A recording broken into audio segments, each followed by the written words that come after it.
دیکھو اسلام ground reality کو دیکھ کر پالیسیاں بنانے کا حکم دیتا ہے. اسلام میں کوئی ایک طریقہ دین کی اشاعت کا یا دین پر چلانے کا ضروری نہیں ہے. اتنی لچک رکھی ہے, جس زمانے میں جو طریقہ اسلام کو دنیا میں غالب کرنے کے لیے سوٹیبل ہوگا وہ طریقہ اختیار کرو. ہمارے پیغمبر صلی اللہ علیہ وسلم کی سیرت سے ہمیں یہ پتا چلتا ہے. مثال کے طور پر آپ دیکھ لو, سب سے پہلے خلیفہ کون تھے؟ حضرت ابو بکر. اب کچھ لوگ کہتے ہیں جمہوریت کفر ہے, جمہوریت کفر ہے, جمہوریت کفر ہے. حضرت ابو بکر تلوار کی طاقت سے بنے تھے یا جمہوری طریقے سے بنے تھے؟ زیادہ تر لوگ کس کو پسند کرتے تھے؟ حضرت ابو بکر کو. حضرت ابو بکر نے اپنے بعد جمہوری طریقہ نہیں رکھا. انہوں نے دیکھا کہ میرے بعد اس امت کے لیے عمر بن خطاب سے زیادہ کوئی سوٹیبل نہیں ہے. انہوں نے کہا عمر بن خطاب ہی ہیں. یہاں جمہوریت گئی, بھیج دو نا اس کو دل لینے. یہ آمریت آ گئی نا کہ میرے بعد کون ہے, یہ ہے. آپ کہہ سکتے ہیں اس آمریت میں انہوں نے یہ دیکھا کہ اپنا بیٹا یا اپنا فلانا جانشین نہیں بنایا, بلکہ یہ دیکھا کہ یہ واقعی قوم کے لیے سوٹیبل ہے. لیکن یہ دیکھنے سے پہلے کہ قوم سے مشورہ لیا انہوں نے, قوم سے لیا مشورہ انہوں نے؟ کوئی مشورہ نہیں لیا انہوں نے قوم سے. انہوں نے کہا بھائی یہی ہے, بس ماننا پڑے گا. حضرت عمر نے کیا کیا؟ حضرت عمر نے نہ تو الیکشن کروائے, یعنی حضرت ابو بکر کی سلیکشن الیکشن سے ہوئی ہے تو جمہوریت بھی ثابت ہو گئی. پھر حضرت ابو بکر نے زبردستی کس کو بنایا؟ حضرت عمر کو, یہی بنیں گے. ان کے خیال میں ان سے بہتر کوئی نہیں ہے. پھر حضرت عمر نے کیا کیا؟ انہوں نے 6 صحابہ کی کمیٹی بنا دی کہ انہی میں سے ایک کی سلیکشن ہوگی. یعنی کہ اہل مدینہ پوری ووٹنگ کریں گے جس کو نہ یہ 6 ہی ہیں, انہی میں سے کسی ایک کو امیر بنایا جائے گا. یہ ایک نیا طریقہ انہوں نے ایجاد کیا. پھر حضرت عثمان کی سلیکشن ہوئی حضرت عمر کے بعد. پھر حضرت عثمان نے کس کو منتخب کیا؟ حضرت علی رضی اللہ تعالیٰ عنہ کو. پھر اس کے بعد بادشاہت آئی. بادشاہت آئی کہ تلوار کی زور سے امارت قائم ہوئی.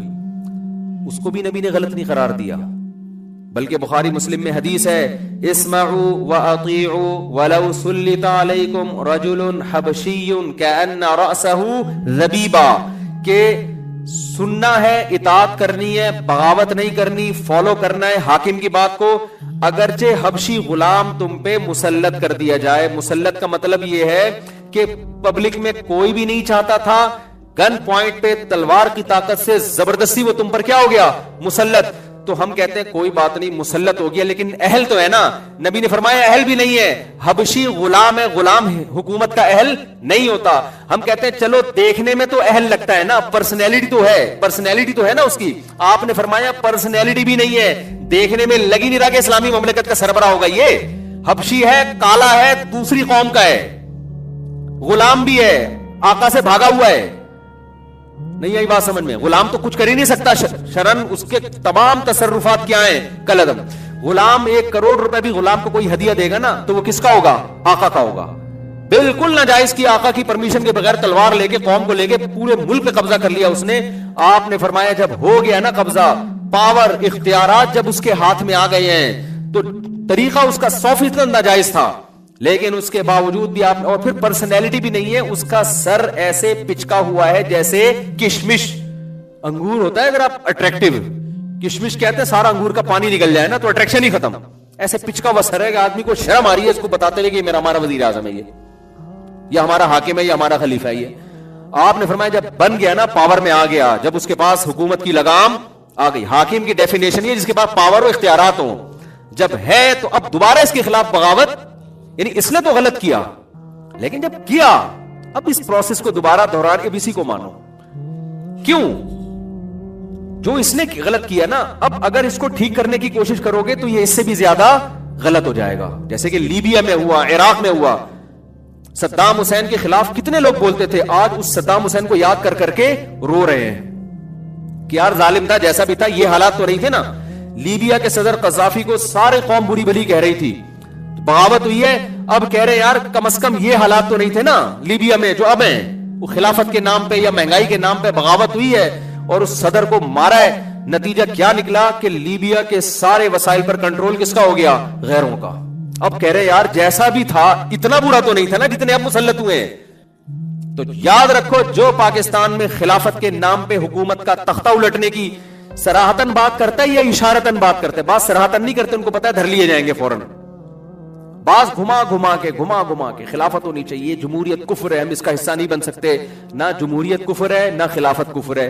جس زمانے میں جو طریقہ سوٹیبل اور آپ کے لیے قابل عمل ہو وہی طریقہ عین اسلام ہے. آئی بات سمجھ میں کہ نہیں آئی ہے؟ جو یوسف علیہ السلام نے کیا کیا ہے مصر میں, کیا حکومت کا تختہ الٹایا آپ نے؟ کیا ہو گیا بھائی؟ دیکھو یوسف علیہ السلام نے کیا کیا ہے, نہ کوئی تختہ الٹنے کی کوشش کی, کیونکہ مصر میں کتنے تھوڑے سے تو لوگ ہیں, تھوڑے سے ایمان والے لوگ ہیں, بادشاہ کافروں کی حکومت ہے. تو یوسف علیہ السلام نے تو مصر کے قوانین کو فالو کیا, ایک دن بغاوت کی بات نہیں کی ہے. بلکہ کیسے عجیب الفاظ ہیں, انہو ربی احسن مثوایا. جب عزیز مصر کی بیوی نے زنا کی کوشش کی تو یوسف علیہ السلام نے کہا یہ جو اس کا شوہر ہے نا, ربی سے مراد ہے جس نے مجھے یہاں ٹھکانہ دیا, اس نے مجھے بڑا اچھا ٹھکانہ دیا ہے محل میں اس کے ساتھ خیانت. میں نے پیرس میں لوگوں کو یہ حدیث سنائی کہ یوسف, یہ قرآن کی آیت سنائی کہ یوسف علیہ الصلوۃ والسلام کہہ رہے ہیں کہ اس غیر مسلم بادشاہ نے اپنے محل میں اچھا ٹھکانہ دیا ہے, میں احسان فراموشی نہیں کروں گا. میں نے کہا ان ملکوں نے تم لوگوں کو نیشنلٹی دی ہے, صحیح ہے نا, بہترین خاندانی ٹھکانہ دیا ہے. تم یہاں خلافت کے نام پہ, بغاوت کے نام پہ ان کے ساتھ ناانصافی مت کرنا, ان کا احسان مانو اور اس کے قوانین کو فالو کرو. جو یوسف علیہ السلام, ہمیں قرآن میں تمام قسم کی سیرتیں ملتی ہیں. اللہ نے غیر مسلم کے ساتھ کیا, اس ریاست میں کیا کرنا ہے اس کا بھی طریقہ بتا دیا. جہاد کا ایک ٹائم ہے, ایک پاور ہونی چاہیے آپ کے پاس, ایک مضبوط فوج ہونی چاہیے آپ کے پاس, ایک سسٹم ہونا چاہیے. جیسے مدینہ میں چاروں طرف معاہدے ہو رہے ہیں, مدینہ میں تو لڑائیاں مسلط کی گئی ہیں, خود تو آپ نے جنگ ٹالنے کی کوشش کی ہے. جب آپ کی ایک مضبوط ریاست بن گئی, ایک بہترین طاقتور فوج تیار ہو گئی ہے, اس کے بعد آپ صلی اللہ علیہ وسلم نے مکہ پہ حملہ کیا ہے, اٹیک کیا ہے. 4 آدمی کہیں یونیورسٹی میں جمع ہوتے ہیں چائے کے کھوکے پہ نا, یہ بھی یونیورسٹی پڑھتا ہے نا, یہ بتاتا رہتا ہے, چائے کے کھوکے پہ 4 آدمی جمع ہوں گے, تھوڑا دین کی طرف اول تو آتے نہیں ہیں, آتے ہیں تو پھر ادھر کو نکل جاتے ہیں. ایسا ہی ہے نا آپ کے یہاں, شاید اخنا میں ایسا نہیں ہوگا کہ کراچی یونیورسٹی میں بہت ہو رہا ہے ایسے. تو 4 آدمی جمع ہوتے ہیں, وہ تھوڑا دین پر آئے, داڑھی واڑی رکھ لی, تبلیغ میں وقت لگا لیا, تبلیغ میں وقت لگا کر آئے تو پھر ان کو 6 آدمی گھیر لیتے ہیں, آ جاؤ بھائی ادھر آ جاؤ, تم بتاؤ خلافت قائم کرنا فرض ہے یا نہیں ہے؟ یہ کب تک لوگوں کو نماز روزے کی ترغیب دیتے رہو گے, بغلوں کے بال صاف کیا کرو اور یوں کیا کرو؟ یہ کیا ہے یار, یہ کیا؟ اصل تو نظام ہے, نظام, سسٹم. دودھ پتی کے پیسے ان کے پاس نہیں ہوتے, وہ چندہ لیا ہوا ہوتا ہے انہوں نے. تو مروائیں گے بھائی تمہیں, مروائیں گے تمہیں. تو گراؤنڈ ریئلٹی کو دیکھ کر جو پالیسیاں بنتی ہیں وہ پائیدار ہوتی ہیں, جو گراؤنڈ ریئلٹی کو دیکھ کر کام نہیں ہوتا تو دلائل ہر ایک کو مل جاتے ہیں. تو اسی ریاست تمہیں ملی ہے, اگر تم نے خلافت کے نام پہ اس ریاست کو تباہ کرنے کی کوشش کی تو خدا کی قسم اس سے بھی جاؤ گے. کوئی خیر کی امیدیں نہ لگانا, پھر اس سے بھی برباد ہو جاؤ گے. اسی کو ٹھیک کرنے کی کوشش کرو. لوگ کہتے ہیں ٹھیک نہیں ہو رہی, تو جو کام نہیں ہو رہا اس کو اس طریقے سے کرنا کہ اس سے بھی زیادہ غلط ہو جائے. دیکھو ایک پاورفل آدمی آپ سے 1 لاکھ روپے لے کے بھاگ گیا, آپ اس کے پاؤں پکڑے پہ, میرے قرضہ دے دے, میرا قرضہ دے دے, میرا قرضہ دے دے, تمیز سے دے نہیں رہا. وہ کہہ رہے نہیں میں نہیں دے رہا, جا جو اکھڑنا ہے اکھاڑ لو. اب آپ نے کیا کیا, آپ نے بولا بیٹا میں اب اس کی ایسی کی تیسی, اس کی تو ناک پھوڑوں گا میں. لوگوں نے کہا بھائی تو اس کی ناک پھوڑے گا نا, اس کی پھوٹے نہ پھوٹے تیرے دانت ٹوٹ جائیں گے. یہ بڑا پاورفل آدمی ہے. آپ جواب میں کہہ رہے ہیں یار تو ایسے تو پھر میں ایسے ہی بیٹھا رہا ہوں, ایسے تو کچھ ہونے والا ہی نہیں ہے, ایسے تو میرے پیسے ڈوب جائیں گے. تو ہم کیا کہیں گے کہ اگر تو اس سے زبردستی پیسے نہیں نکال سکتا تو کیا وہ طریقہ اختیار کرنے کا حکم دیا جائے گا کہ تو اگلے 1 لاکھ بھی تیرے جائیں, یہی کہا جائے گا نا. یا تو 2-2 کروڑ کے دانت لگے ہوئے یہ بھی تیرے جائیں, اس سے پیسے پھر بھی نہیں نکلیں گے. جو پارٹس تیرے باقی رہ گئے ہیں نا, 2-3 کروڑ کے پارٹس اللہ نے جو دیے ہیں, اور جو ایٹمی خزانے تمہیں اللہ نے عطا فرمائے ہیں, یہ تمام کے تمام خزانے کیا ہو جائیں گے. یہ بہت باریک لفظ ہے ایٹمی خزانے, اس میں بہت مفہوم اس کا بہت وسیع ہے, کبھی تنہائی میں غور کیجئے گا. جو اللہ نے جتنے بھی قسم کے خزانے دیے وہ سارے کیا ہو جائیں گے. ایٹمی طاقت ہے نا پاکستان, اس کی بات کر رہا ہوں میں, کہ وہ خزانے کیا ہو جائیں گے, تباہ ہو جائیں گے اگر پاکستان کے خلاف آپ نے کچھ کیا. تو یہی کچھ ہو رہا ہے میرے بھائی. ریاست بہت پاورفل ہوتی ہے. کوئی بھی آپ کو کسی نے کچھ پرچی دی مجھے اور میرا بڑا مذاق اڑایا نا واٹس ایپ پہ. کسی نے کہا کہ میں جہاد کرنا چاہتا ہوں, تو میں نے کہا پاکستان آرمی جوائن کر لو, تو بڑا مذاق اڑایا نا کسی نے واٹس ایپ پہ میرے خلاف بہت چلا ہے کہ یہ دیکھو حکومت کے پٹھو. بھائی دیکھو, جب پاکستان کی نہیں اوور آل بات کر رہا ہوں, کسی ریاست کے اندر اگر کوئی جہاد کر رہا ہے نا, تو یا تو ریاست کی پرمیشن سے کر رہا ہے یا پرمیشن کے بغیر کر رہا ہے. پرمیشن سے کر رہا ہے تو وہ ریاست ہی کے لوگ کروا رہے ہوتے ہیں اوپر.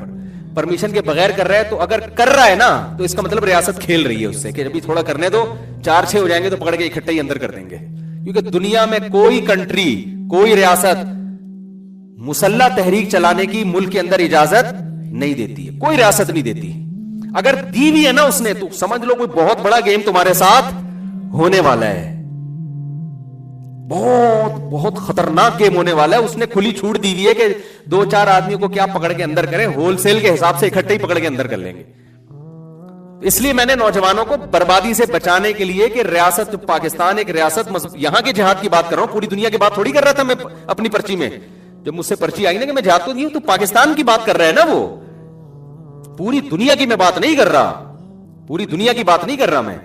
یہاں جب کوئی جہاد کے لیے بات کرے گا نا, یعنی تو بھائی یا تو آرمی جوائن کرو تمیز سے, نہیں کر رہے تو اس کا مطلب پھر یہ ہے کہ کچھ بھی ہو سکتا ہے تمہارے ساتھ. پھر تو ایسا نہ کوئی تمہیں بیوقوف بنا رہا ہو جہاد کے نام پہ, وہ تمہاری صلاحیتوں کو غلط استعمال کر رہا ہو, یا وہ خود بیوقوف بن رہا ہو, اسے کوئی اور اس کو ٹوپی کرا رہا ہو. اور کچھ تنظیمیں ایسی ہیں ملک کے اندر جو خلافت کی زبردست تحریکیں چلا رہی ہیں, اور 20 سال سے میں تو جب سے جنی سنتا آ رہا ہوں نا, ان کا ایجنسیوں کی ان کے بارے میں پالیسی ہے کہ جب وہ بات چلتے ہیں نا ہم خلافت قائم کریں گے ملک پاکستان کے اندر, وہ باغیانہ ذہن بنا رہے ہوتے ہیں پاکستان کے اندر. تو حکومت یہ کر رہی ہوتی ہے ایجنسیاں کہ 4 آدمی اگر ایک یونیورسٹی میں ہیں تو ٹھیک ہے, 5واں ہو تو پرانے والے میں سے ایک کو اٹھا لو. نہیں یہی بات سمجھ میں, 4 ہو گئے 5 ہو گئے, کہتے ہیں برداشت جیل میں بھی اتنا مسئلہ ہے ہمارے لیے, کیا روٹی پانی کھلانی پڑے گی, تو ابھی 5-6 بیٹھے ہوئے دودھ پتی پی رہے ہیں, تھوڑا سا چلنے دو. تو جب چھٹا ہوگا نا, ان کو پتا ہے یہ برداشت سے کیا ہو رہے ہیں باہر, نئے والے کو نہیں اٹھاتے, پرانے میں سے ایک کو کیا کر دیتے ہیں, شارٹ. تو کہتے ہیں عظیم قربانیاں ہمارے لیڈر دے رہے ہیں, جیلوں میں بھرے ہوئے ہیں, اور ہمارے عظیم لوگ ہیں, ہمارے حضرت جی کو 20 سال کے بعد اٹھا لیا گیا ہے, اب ہم اس کو انشاءاللہ کنٹینیو کریں گے. او بھائی کنٹینیو تو تم کرو گے نا, تو تم بھی 6, 7, 8 تک جب پہنچو گے تو پرانے 2 مارکیٹ سے کیا ہو جائیں گے. گورنمنٹ بہت پاورفل ہوتی ہے, تو یا تو سیدھا فوج میں چلے جاؤ, بارڈر کی حفاظت کرو. آپ کہہ سکتے ہو فوج میں بہت 2 نمبر لوگ بھی ہیں, تو آپ 1 نمبر چلے جاؤ. فوج نے کوئی پابندی تھوڑی لگائی ہے. ISSB کا جو بھی امتحان دے گا وہ کلیئر ہو جائے گا. داڑھی والے جائیں گے تو مذہبی رجحان بنے گا, لبرل لوگ جائیں گے تو لبرل آرمی بن جائے گی. وہ تو آپ کے اچھا لوگ کیا کہتے ہیں یہ ہو ہی نہیں سکتا, سلیکشن میں مذہبی لوگوں کو رکھتے ہی نہیں ہے. یہ مشاہدے کے خلاف ہے, یہ مشاہدے کے. آپ کو یقین نہیں آتا, میں آرمی میں اتنے بڑے لیول کے آفیسر سے آپ کو ملوا سکتا ہوں جو تہجد گزار ہیں, رمضان میں تراویح, ہر طرح کے لوگ ہیں, کرپٹ بھی ہیں, ایماندار بھی ہیں, دیندار بھی ہیں, لبرل بھی ہیں. تو جس طرح کی پبلک جائے گی اسی طرح کی پبلک آگے آئے گی. تو یہ آپ کے پاس بہترین راستہ ہے کہ ملک میں اگر آپ چاہتے ہو کہ ہمارا ملک صحیح اسلامی نہج پہ جائے, تو یہ جو قانونی ادارے ہیں ان میں اپنے بچوں کو بھرتی کرنا شروع کرو. آپ بجائے اس کے کہ فوج کے خلاف فوج کو پٹخ کے نئی فوج لے کر آؤ, یہ نہیں ہو سکتا, ناممکن ہے. بہتر نہیں ہے کہ ایک سلیکشن کا طریقہ رکھا ہے نا, تمیز سے آؤ, کہتے ہیں ISSB کلیئر کرو, انٹر ہونا چاہیے, اتنے آپ کی باڈی کا اتنا قد ہونا چاہیے, اور وغیرہ وغیرہ, وہ ساری اس پہ آپ پورے اتر جاؤ. آپ کہتے ہو بغیر سفارش کے نہیں ہوتا, 2-4 سفارشیں بھی لگوا دو یار, ٹھیک ہے نا. غلط ہے, سفارش نہیں ہونی چاہیے. فوج میں سفارش کا نظام ہے, لیکن اتنا نہیں ہے کہ نااہل بھرتی ہو جائے. 2 اہل ہوں گے نا تو ان میں جو سفارش والا ہوگا ہو سکتا ہے وہ آگے نکل جائے, لیکن ہوگا وہ اہل. ایسا نہیں ہوتا کہ وہ نظر ہی نہیں آ رہا. ڈرائیونگ لائسنس میں جو مل رہا ہوتا ہے نا, اندھوں کو بھی لائسنس مل رہا ہوتا ہے, وہاں سے سفارش چل رہی ہوتی ہے. گورنمنٹ کے دیگر اداروں میں خطرناک سفارشیں چل رہی ہیں, فوج میں بھی چلتی ہوگی سفارش, لیکن اتنی نہیں ہے کہ ایک لنگڑا کمیشن آفیسر یا شوگر کا پیشنٹ چلا جائے. وہ کہتے ہیں یہ بھی ہے, دونوں سلیکشن کے قابل ہے, اس کا پوا آ گیا تو اس کو کر دو, اس کو فیل کر دو. یہ ہو سکتا ہے قابلیت. اور ابھی تو آرمی کے جو چیف آئے ہیں وہ تو یتیم تھے یار, وہ تو اپنی قابلیت کی بیس پہ وہاں تک پہنچے ہیں. ان کی تو آپ ہسٹری پڑھ لو. تو میں اتنا کوئی اس کے فیور نہیں کر رہا, ساری چیزیں ہو رہی ہوتی ہیں, 1 نمبر بھی ہوتی ہے, 2 نمبر بھی ہوتی ہے, لیکن اس دو نمبری کو ختم کرنے کا طریقہ یہ ہے کہ تمیز سے پڑھ لکھ کے جو ایک پروسیس ہے اس سے گزر کے آپ فوج میں جاؤ, آپ چیف آف آرمی اسٹاف بننے کی کوشش کرو. اور یہ جو آپ نے نیگیٹیوٹی پھیلائی ہے کہ یہ ہم بن ہی نہیں سکتے, یہ تو امریکہ کی طرف سے فیصلے ہوتے ہیں, تو ہو سکتا ہے امریکہ کیا اسرائیل کی طرف سے ہوتے ہوں, لیکن یہ تبصرہ آپ کا یہاں بیٹھ کے نہیں سنا جائے گا. آپ ذرا اپر لیول پہ جا کے دیکھو ہو کیا رہا ہے, اس کے بعد پھینکنے والے مارکیٹ میں ہول سیل کے حساب سے موجود ہیں. ابھی مجھ سے ایک صاحب ملے, بڑی زبردست گپ شپ ہو رہی تھی, کہہ رہے ہیں آپ کو پتا ہے بیلجیم میں جنرل باجوہ کی کتنی پراپرٹی اور یہ سب, اب آپ نے دیکھا کھربوں روپے کی پراپرٹی بنا لی. میری نہ باجوہ صاحب سے کوئی رشتہ داری ہے, نہ میرے کو باجوہ صاحب کا کوئی حمایت کا مجھے کوئی پیسے ملتے ہیں. میں نے کہا بھائی بات اصل میں یہ ہے کہ آپ کہہ رہے ہیں 10 کروڑ یا 20 کروڑ کی, ہو سکتا ہے 40 کروڑ کی بنائی ہو. کتنے کی بنائی ہو؟ 40 کروڑ کی. اور ہو سکتا ہے بیلجیم کے علاوہ بھی ہو سکتا ہے بہت سارے کنٹریز میں کھانچے کھول دیے اور آدھا پیسہ ملک کا ہو سکتا ہے وہاں, لیکن آپ کی سورس آف نالج ہے کیا؟ میں نے کہا نہ میں باجوہ صاحب کی حمایت کر رہا ہوں نہ مخالفت کر رہا ہوں, لیکن یہ پتا کہاں سے چلا آپ کو کہ اتنے کروڑوں روپے کی پراپرٹی وہاں بنائی ہے؟ بس یہ مجھے بتا دو آپ. میں نے کہا میں حمایت نہیں کر رہا, ہو سکتا ہے جتنی کرپشن آپ ڈال رہے ہو نا اس سے ڈبل کی ہو, لیکن جب تک میرے بھائی مستند معلومات نہیں ہے نا, لا تقف ما لیس لک بہ علم, قرآن کہہ رہا ہے وداؤٹ دلیل کوئی دعویٰ کرنے کی تمہیں اجازت نہیں ہے, تو چپ رہو. میں حمایت تھوڑی کر رہا ہوں, نہ میں نے حمایت کی نہ مخالفت کی. میں نے کہا مجھے نہیں پتا. وہ کہہ رہے ہیں آپ بتا دیں پھر کیا آپ کے پاس نالج ہے. میں نے کہا نہیں ہے میرے پاس نالج, میں بھی تو سفر میں بیلجیم تو گیا ہی نہیں, میں مختلف ملکوں میں گیا, بیلجیم نہیں جانا ہوا میرا. تو کیوں نہیں گیا؟ وہ اندھیرے اتنے یار, اتنے لمبی راتیں, آدمی تھک گیا. میں نے کہا بھائی دن چاہیے ہمیں, سورج چاہیے. اب گرمی میں ارادہ ہے دیکھیں, تو ویزا تو ہے نا, اب تو جب مرضی چلے جاؤ. تو ہو سکتا ہے اس سے کیا ڈبل کی ہو, لیکن یہ میں نے کہا میرے بھائی نہ مجھے یہ پتا ہے کہ کرپشن کی ہے, نہ مجھے یہ پتا ہے کہ کرپشن نہیں کی. مجھے نہیں پتا, میں کہہ دوں گا نہیں پتا, میری بخشش ہو جائے گی. اللہ پوچھے گا بتا باجوہ کیسا آدمی تھا, میں کہوں گا اللہ مجھے بالکل بھی پتا نہیں. گوگل پہ کچھ مل رہا تھا, کچھ گالیاں آ رہی تھی, کچھ تعریفیں آ رہی تھی, میرے پاس نہ ٹائم تھا تجزیہ کرنے کا نہ میرے پاس فرصت تھی. تو اس لیے اللہ کہے گا ٹھیک ہے بھائی ایسا لگتا ہے. لیکن آپ جب بولو گے کہ ایماندار تھا تو اللہ پوچھے گا آپ کے پاس کیا دلیل ہے. آپ جب بولو گے کرپشن کی ہے تو اللہ پوچھے گا آپ کے پاس کیا دلیل ہے. تو سیاسی اختلافات تو وہ تو ادھر بھی لگیں گے الزامات. جب سیاست میں تو میرے بھائی جب تک بھر کے الزامات نہ لگائے جائیں پاکستان میں سیاست چلتی نہیں ہے.